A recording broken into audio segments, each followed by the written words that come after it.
Tutatafakari juu ya huruma, msamaha na upendo wa Mwenyezi Mungu usiokuwa na mipaka.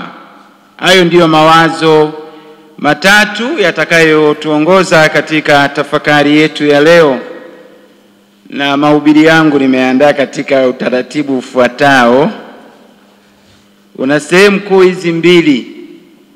Mahubiri yetu ya leo nilivyoyaandaa yana sehemu kuu mbili. Sehemu ya kwanza, inawezekana kuna watu wanajiuliza kwa nini leo tunasali wakati misaraba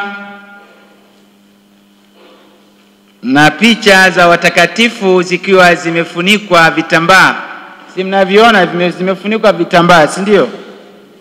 Kuna baadhi wanajua maana yake, kuna baadhi hawajui maana zake, na kuna baadhi walikuwa wanajua maana yake lakini walishasahau. Kumbe ni vizuri tukafundishana, tukakumbushana kwa nini Dominika ya 5 au Dominika ya mateso tunasali tukiwa na misaraba imefunikwa vitambaa vya urujuani au dhambarau.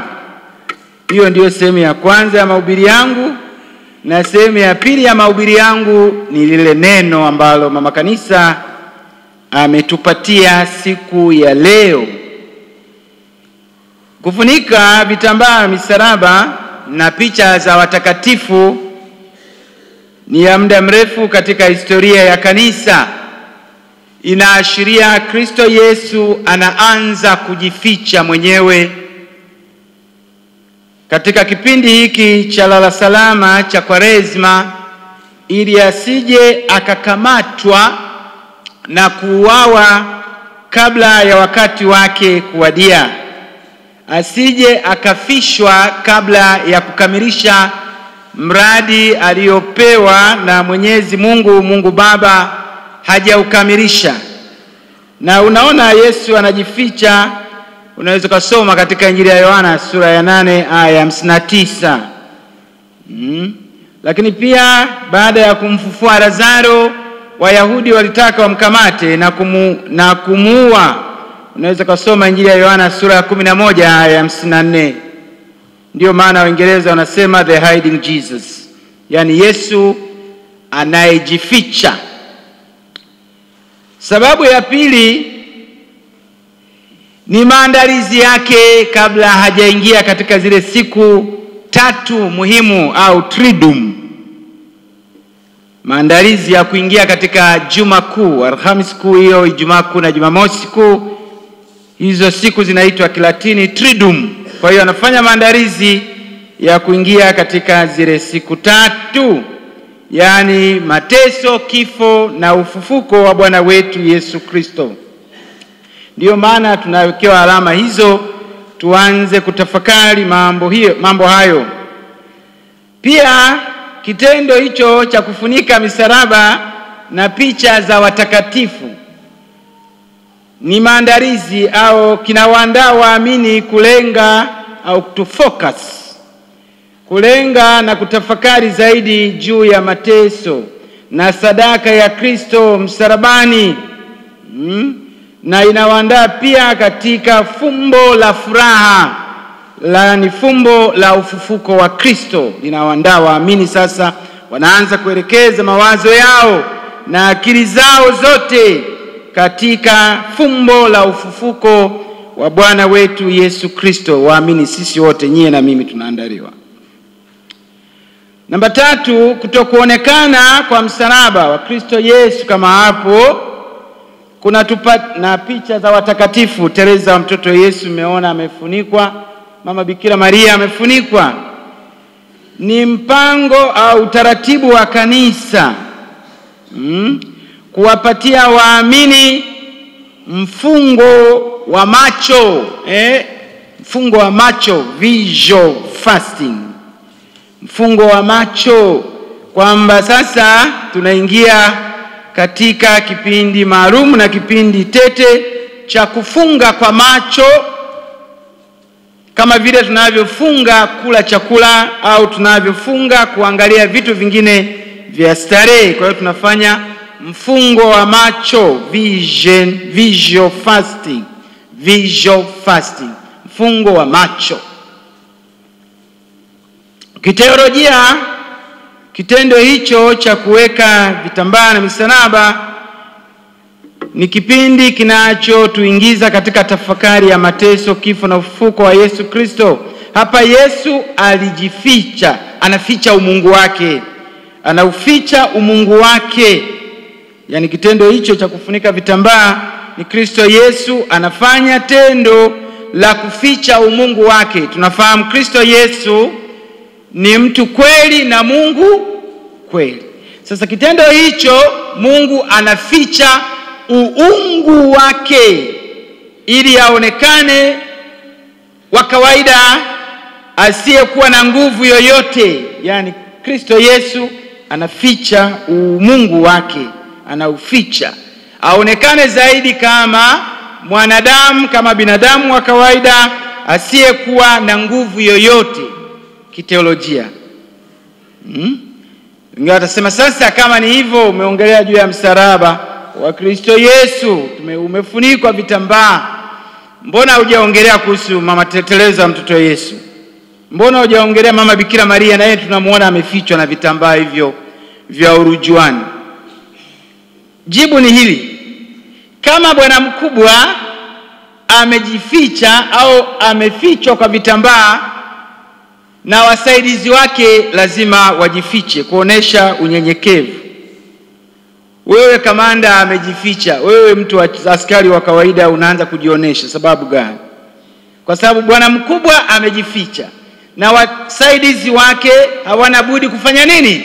Kujificha. Ndiyo maana na wao Teresa mtoto Yesu na mama Bikira Maria na wao wamefunikwa vitambaa. Kwa ufupi, hiyo ndiyo teolojia ya Dominika ya mateso au Dominika ya 5 ya Kwaresima ya mwaka C wa kanisa inaonekana kama inavyoonekana. Na kitambaa au hivyo vitambaa, kitambaa cha Kristo Yesu kitafunguliwa siku gani? Naona sasa mwezi kuunganisha mitambo. Siku ya Ijumaa Kuu, si ndio? Kuna ibada maalum. Ndiyo mti wa msalaba ambao wokovu wa dunia umetundikwa juu yake. Njoni, njoo. Na vitu vya namna hiyo. Hiyo teolojia imelala hapo. Tumemaliza sehemu ya kwanza ya mahubiri. Tumsifu Yesu Kristo. Ndugu zangu, Dominika ya 5 ya mwaka C wa kanisa, katika somo la kwanza. Somo la kwanza tumelisikia huruma na msamaha wa Mwenyezi Mungu unajitokeza. Jumapili hii inaashiria kuwa Kwaresima inaelekea mwisho. Na muda si mrefu tutaingia katika mateso, kifo na ufufuko wa Bwana wetu Yesu Kristo. Leo Dominika ya 5 ya mwaka C, mwaka wa kanisa. Na Dominika za Kwaresima zinaelekea wapi? Ukingoni. Ni kama dakika za lala salama kwa upande wa Kwaresima. Ni kipindi cha kujihoji, umefanya nini tangu tulipoanza Jumatano ya Majivu, ya kwanza ya Kwaresima, ya pili, ya 3, ya 4, ya 5 sasa ya Kwaresima. Kipindi hiki Jumapili ya mateso, umefanya vizuri au imekuwa bora liende? Masomo yetu yanatufundisha kuwa Mungu anatuhurumia sisi wa dhambi, anatuahidi maisha mapya. Katika somo la kwanza mmesikia Mwenyezi Mungu anavyoelezea wana wa Israeli kupitia kinywa cha nabii Isaya. Mmesikia anawakumbusha jinsi alivyoanza nao safari ya ukombozi kutoka utumwani Misri, anawaleta na anawaambia kabisa, ule utambi wa maadui zenu niliuzima na giza likatawala. Mungu anachukia dhambi, hachukii wa dhambi. na anatupa nafasi kila mara ya kufanya mabadiliko. Ndio maana nilisema Mungu ni huruma, Mungu ni msamaha, Mungu ni upendo. Mungu ni mwenye huruma, Mungu ni mwenye msamaha, Mungu ni mwenye upendo. Na huruma, upendo na msamaha wake hauna mipaka. Hauangalia nyuma ulifanya nini. Ndipo tunapokuja sasa katika somo la kwanza, kutoka kitabu cha nabii Isaya sura ya 43 aya ya 16 hadi ya 21. Mungu anaanzisha safari mpya ya wana wa Israeli. Tunakumbuka wana wa Israeli baada ya kutoka utumwani Misri walikwenda nchi ya ahadi, nchi ibubujikayo maziwa na asali. Walipofika pale wakajisahau, wakatenda madhambi, wakamuasi Mungu, wakavunja amri za Mungu. Na matokeo yake, kwa sababu Mungu ni mwenye haki, akawapeleka chuo cha mafunzo utumwani Babeli, ambako akiwa kule taifa la Yuda walikaa utumwani miaka 70. Kumbe aliyezaliwa wakati wanakwenda utumwani alirudi na fimbo anakanyaga hivi anakokote hivi. Miaka 70, si ile mama tena utumwani. Ungemwambia ateremke kwenye hizo ngazi asingeweza. Kama juzi nilikuwa naangalia mzee mmoja alikuwa anateremka ngazi pale na fimbo yake, nadhani na macho yana shida, anagonga gonga, anatanguliza mti, akigonga stair ngazi yake anasema 1, alafu anateremka, anaenda 2, anateremka, anagonga tena ya 3, anashuka. Ndio anasema ngoja nipumzike, akakaa chini ya ngazi zile, nikala muangalia. Ndio maana Waswahili wanasema finali wapi? Uzeeni. Akatembea tena kutoka pale akafika mti wa 3 tena pale akakaa, jasho linatoka. Nikasema hii kweli finali uzeeni hapo. Kwa hiyo wale waliokwenda utumwani wakiwa ndio wamezaliwa warudi katika hali hiyo, wameshazeeka, wamechoka. Miaka 70 utumwani baada ya kuwa wamemkosea Mungu. Lakini Mungu hajawatelekeza. Mungu hakuwatelekeza wala hakuacha. Daima aliendelea kusafiri nao. Na anawapa matumaini, anawatoa utumwani kama alivyowatoa utumwani Misri, kwa mkono wenye nguvu kurudi nchi ya ahadi tena.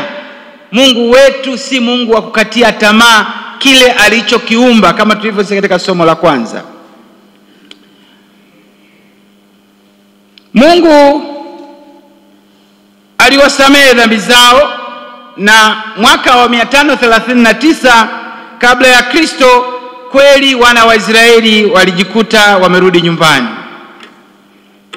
Tayari kile kipya alichokisema katika somo la kwanza ameanza kukitekeleza. Na miaka 700 baada ya utabiri wa nabii Isaya, Kristo Yesu akazaliwa. Mungu akawa amewasamehe makosa yao yote na akawapa nafasi nyingine ya kuanza upya. Sisi wote tulikuwa watumwa wa dhambi. Mungu ametuletea ukombozi wakati ulipowadia. Unaweza kusoma waraka wa Paulo kwa Wagalatia sura ya 4 aya ya 4 mpaka ya 5. Hii inaashiria mateso, kifo na ufufuko. Kwa hiyo hakuna sababu ya kukata tamaa. Katika familia zetu pengine kuna changamoto. Tunasafiri, tuko mahujaji. Katika familia zetu pengine kuna changamoto. Mungu hajalala usingizi. Katika biashara zetu kuna changamoto. Katika kazi zetu kuna changamoto. Katika masomo yetu kuna changamoto. Tusikate tamaa. Mungu aliyetuumba, Mungu aliyetukomboa hawezi kutuachaniza. Mungu anasema na dhamiri zetu kama alivyosema na wazee wetu walipokuwa utumwani Babeli, usikate tamaa. Tazama nitafanya njia katika bahari. Anatupa matumaini na suluhisho la changamoto zetu. Tusikate tamaa. Hata katika maisha yako ya ndoa kuna changamoto za kujitokeza.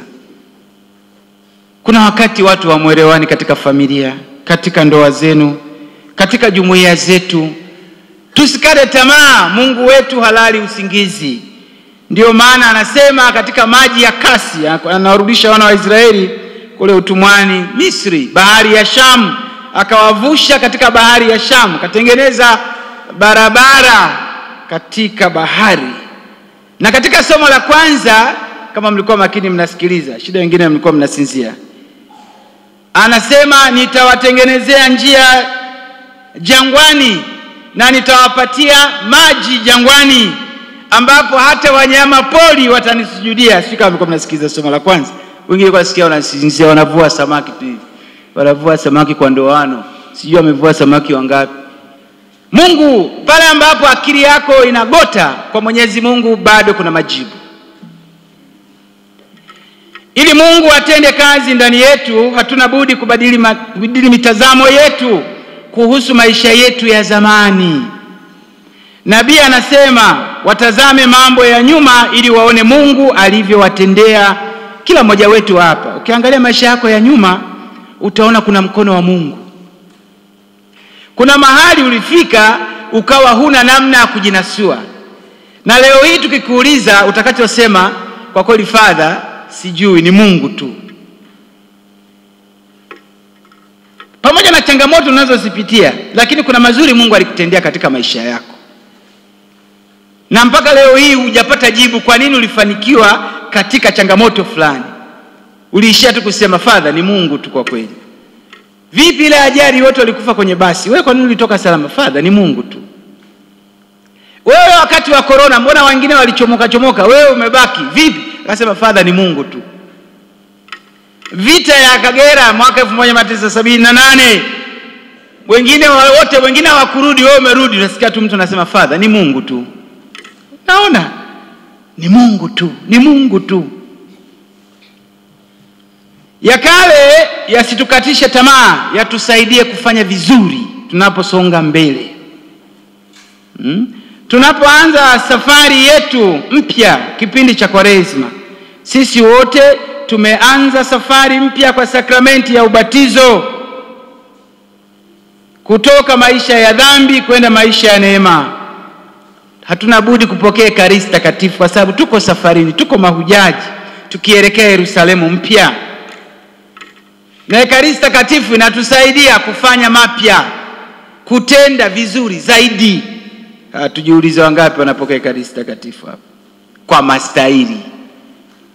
Kuna mwingine anakupokea Ekaristi Takatifu kwa sababu ni mazoea. Nitakuja kupokea, lakini je, umejiandaa? Usipojiandaa unakula hukumu yako.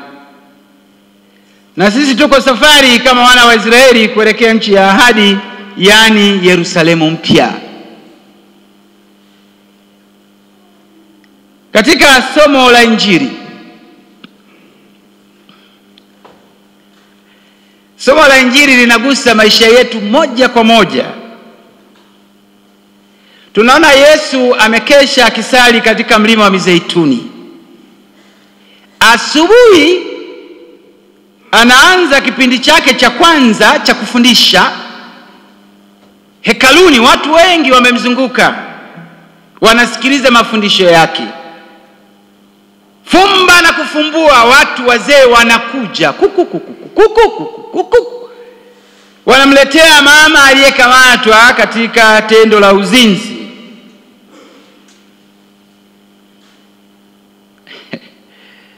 Inaweza kama alikuwa shampiga na makofi pengine ili aweze kutoa ushirikiano, si ndio?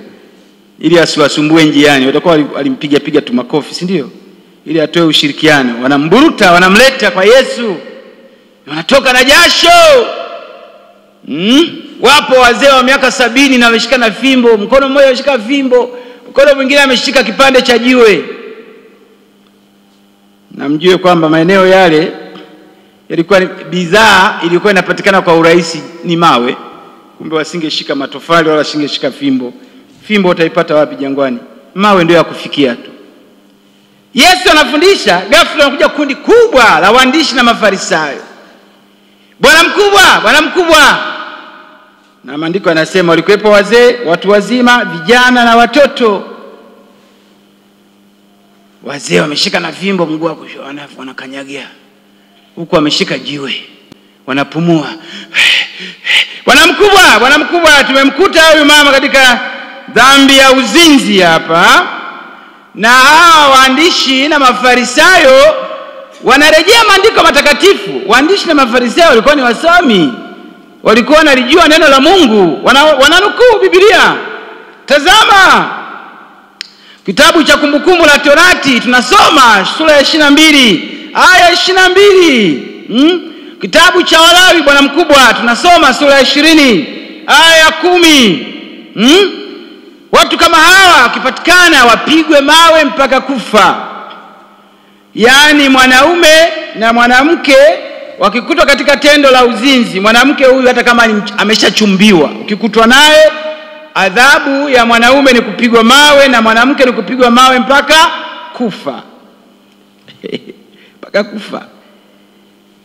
Mpaka kufa.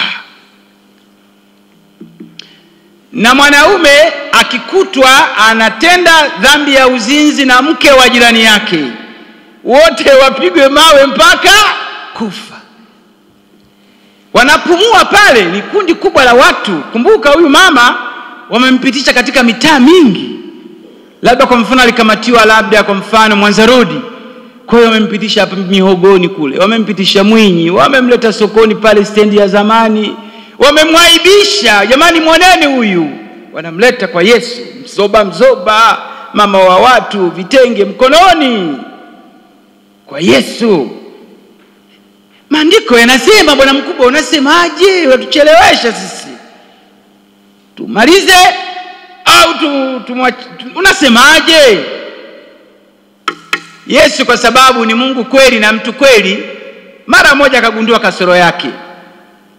Kama unaleta watu kwamba tumewakuta wanapigana mieleka, labda ni mwalimu wa zamu au ni paroko au ni padi, Father Mambo samani, tumekuta watumikizi wanapigana mieleka sakristia kule, wanapigana mieleka, maana walikuwa wawili, si ndio? Alafu analetwa mmoja, yule mwingine yuko wapi? Kasoro ya kwanza Yesu anawakamata pale pale. Tumemkuta katika tendo la uzinzi, mwenzake yuko wapi? Yule mwanaume, ina maana alikuwa amewazidi nguvu, amekimbia. Yuko wapi mwanaume? Kasoro ya kwanza, sheria kandamizi. Sheria ya Musa inasema mwanaume na mwanamke wamekamatwa live, si ndio? Kiswahili sasa hivi tumewakamata live, wote wapigwe mawe wafe. Mwanaume yuko wapi? Mmemleta mwanamke peke yake. Halafu Yesu akainama chini, akaanza kushtaki na kwambia wazee wale wanapumua na mawe yao wameshikilia, mengine mawe kilo 1, mengine kilo 5, mengine mawe kilo 10, wameshika wazee wawili, kwamba mzee toa kibali tu hapa tunasalimisha jiwe kichwani. Yameshikilia mawe makubwa, yanatoka na jasho. Mmoja likichoka anambia njoo nisaidie kushikilia hili jiwe, maana zito sana. Yesu akainama chini, akaanza kuandika. Anaandika chini. Sasa wataalamu wa maandiko matakatifu, kitendo cha Yesu kuandika chini wamekifa tafasiri nyingi sana, lakini hapa tafasiri chache, 3 tu hapa ili tusitumie muda mwingi, si ndio? Tafasiri 3 tu. Wataalamu wa maandiko matakatifu wanasema Yesu alipokuwa anaandika chini hakuwajibu chochote, alinama chini akaanza kuandika chini kwenye ardhi. Wanasema alikuwa anaandika mambo yafuatayo, sikilizeni kwa makini. Alikuwa anaandika majina ya wale wazee, vijana, watu wazima, watoto, majina yao alikuwa anaandika chini. Lini wametenda dhambi kama hiyo, ilikuwa saa ngapi na mara ngapi, na wale ambao walikuwa wanatarajia kwenda kutenda dhambi hiyo mara baada ya hiyo kesi. Ndio maana alivyoona kwamba ameanza kuandika, akasema jamaa vipi asije akaanza kuorodhesha majina yetu hapa, ataanza kuyasoma jina moja baada ya jingine, na wapi tulifanya mambo haya, akaanza kuchungulia. Wazee vipi huko? Kimya. Yesu alipokuja kuinuka kichwa yote yamekwisha kimbia. Tena maandiko yanasema wakianzia wazee mpaka watoto. Kuishi kwingi si ndio kuona mengi, si ndio? Kuishi kwingi si ndio kula chumvi nyingi, si ndio?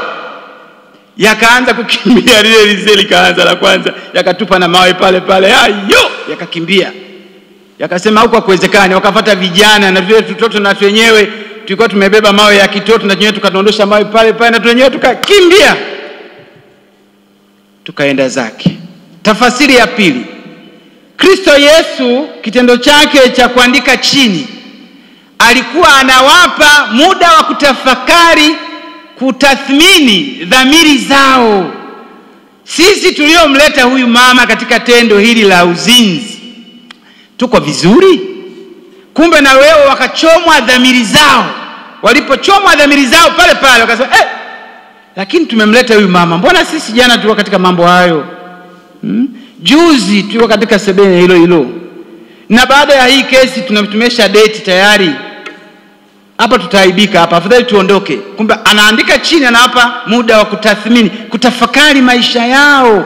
Wako salama katika maisha yao? Dhamiri zao zikawachoma, wakaondoka. Wakianzia na wazee mpaka watoto. Tafakari nzito hiyo. Kitendo mara ya mwisho, kitendo cha Yesu kuchora chini kinaashiria kwamba Yesu alikuwa hana mpango wa kusikiliza kesi ile. Sawa kama unaenda kushtaki kwa mkubwa, alafu nakuta mkubwa hataka kusikiliza, anapanga vitabu vyake tu kwenye kabati. Au mwingine anakuwa anapiga mluzi tu. Wewe unaelezea yeye anapiga mluzi tu. Maana yake ni kwamba Yesu alikuwa hana mpango wa kuendelea kusikiliza kesi ile. Jesus was so much disinterested in that case. Alikuwa hana mpango kusikiliza kesi ile kwa sababu tayari na kasoro nyingi. Mwanaume mwenzao wamembeba, mwanamke ndiye wamemkandamiza. Kwa hiyo Yesu alikuwa hana mpango wa kusikiliza kesi ile. Wao wakashupa, baadaye wakalala mbele. Matokeo yake sasa, walalamikaji wote wakakimbia, kuanzia wazee, watu wazima, vijana na watoto wakakimbia. Walalamikaji sasa ndio wakawa watuhumiwa. Na Yesu anamuuliza yule mama, mama vipi?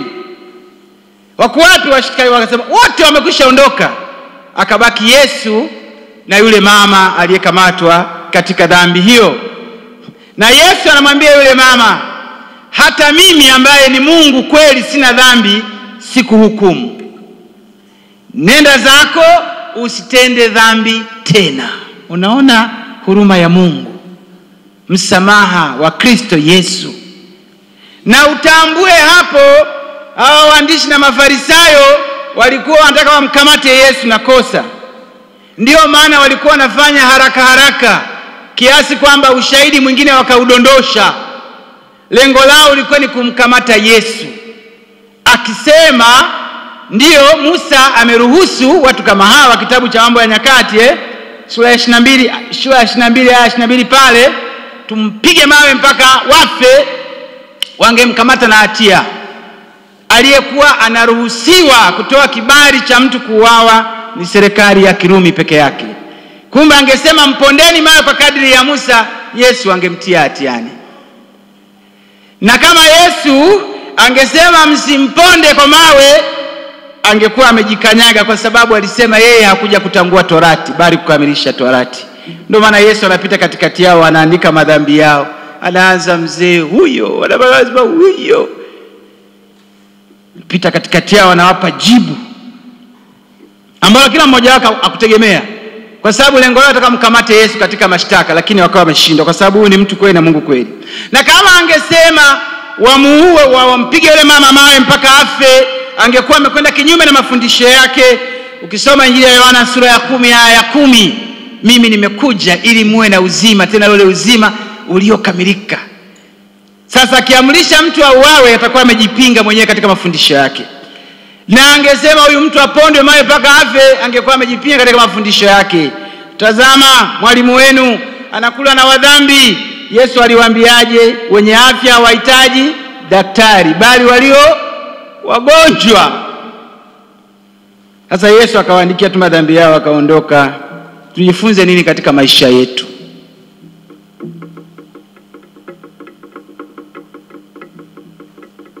Katika maisha yetu tujifunze nini? Kwa nini mwanamke? Sheria kandamizi na kuonea kina mama ni kinyume kabisa na mpango wa Kristo Yesu. La pili, Kristo na mama mzinzi wawili tu, anasema hata mimi sikuhukumu, nenda zako usitende dhambi tena. Manake kwamba Kristo Yesu anachukia dhambi, lakini hawachukii wa dhambi. Anawapa nafasi ya kubadilika.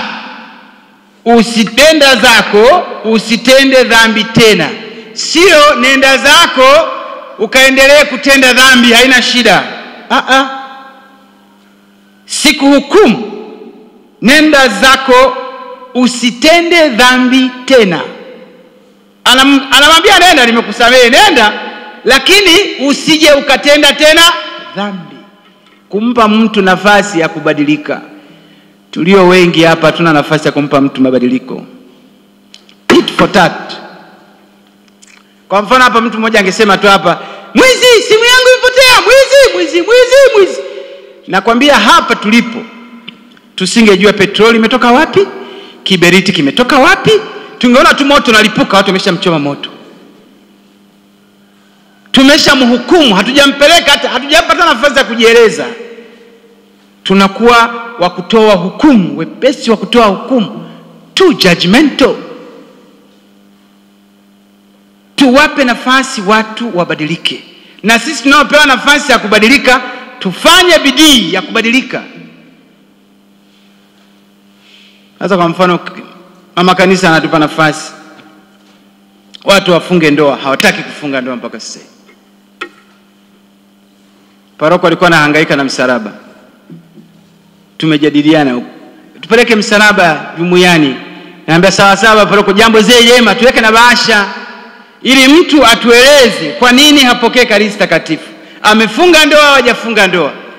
Wengine wanasema inamhusu nini? Kufunga ndoa kuna mhusu nini?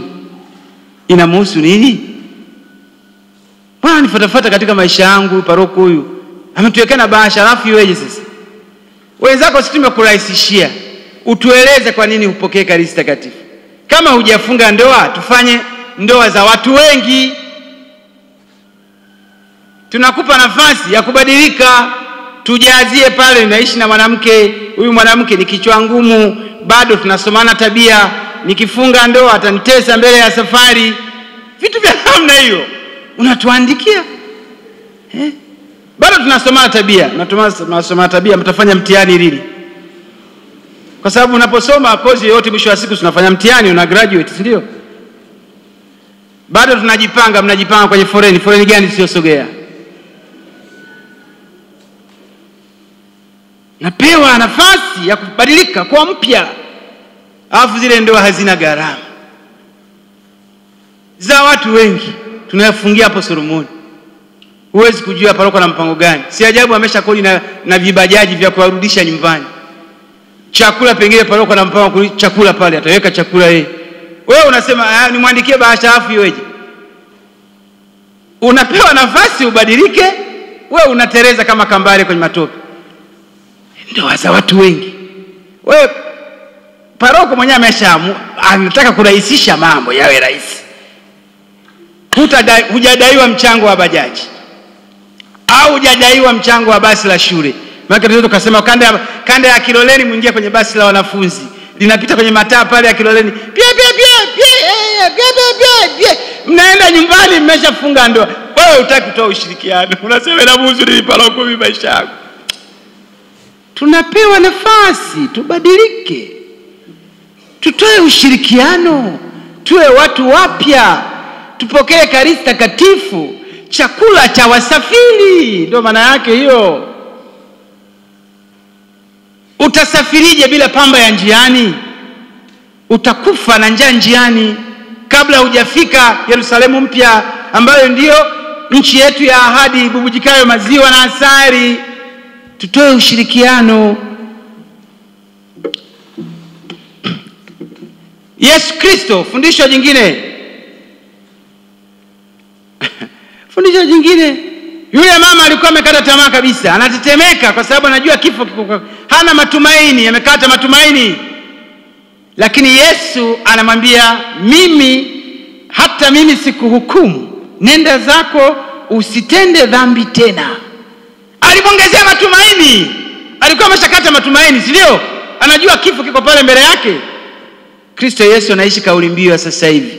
Jubilei 2025, mahujaji katika matumaini. Wewe katika mfungo wa Kwaresma, wangapi umeongezea matumaini? Au umekuwa bingwa wa kukatisha tamaa, kukatisha matumaini? Labda ndoa ina changamoto, mwenzako anakuambia, mzee mwenzangu, mimi kule kwangu mambo ni magumu. Ndoa yangu imekuwa ngumu, badala ya kuwa ndoa sasa imekuwa ndoano. Inanikwama kwenye koo sasa. Wewe unamshauri namna gani? Amekata tamaa, hana matumaini tena. Unamwambia, unahangaika nini bwana wewe? Si uige mfano wangu. Wewe mwanamke anakusumbua, piga chini, chukua mwingine. Kwanza sisi tuko wachache wanaume, wakina mama wako wengi. Usikubali stress katika maisha. Unaona ushauri wako mbaya unaompatia huyo mwanaume mwenzako, badala ya kumwambia mtumainie Mungu.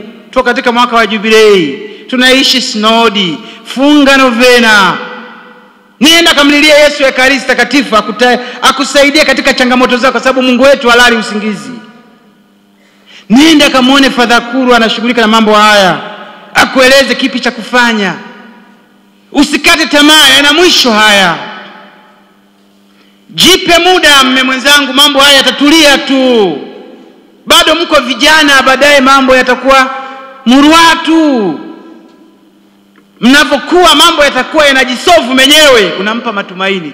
Na kweli vurugu zinao katika ujana, si ndio? Vurugu katika ujana, si ndio? Ujana maji ya moto, si ndio? Baadaye anapoa anatengeneza juisi, si ndio? Ukiwa kijana fujo nyingi sana, unakimbia ardhi na ikanyaga. Umri unapokwenda unaanza kuiogopa ardhi. Na sasa ukiogopa ardhi utaanza kumsumbua mwenzako wa ndoa. Wewe mama utamsumbua mwenzako wa ndoa wakati umri umeshaenda. Ukikaa chini, kuinuka mpaka ushike wakili.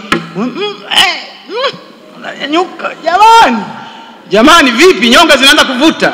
Sasa si tayari suluhu ya ndoa inaanza kupatikana polepole, na wewe baba unakuwa sema, Yesu kandamiza hapo hapo.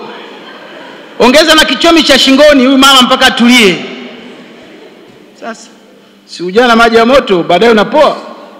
Tulia na mke wako wa ndoa, tulia na mmeo wa ndoa. Muda utasema, Mungu atasema na wewe kwa wakati unaofaa. Sio mnaanza purukushani, kupigana, kugombana, kugawana mali. Songo mbingo. Tumainie Mungu, atafanya mambo yote mapya. Mnaelewa? Tunaachana tu Father, asintishe huyu, Father asintishe. Father asintishe huyu mwanaume, asintishe. Ananionaje mimi? Ananionaje huyu? Father, kuna muumini mmoja ananiambiaga siku moja, Father mimi nikwambie, huyu mwanaume ananiona mimi, anasema wa nini? Yeye kuna wengine anasema atanipata lini? Wewe mama, wewe umerogwa. Sentensi za namna hiyo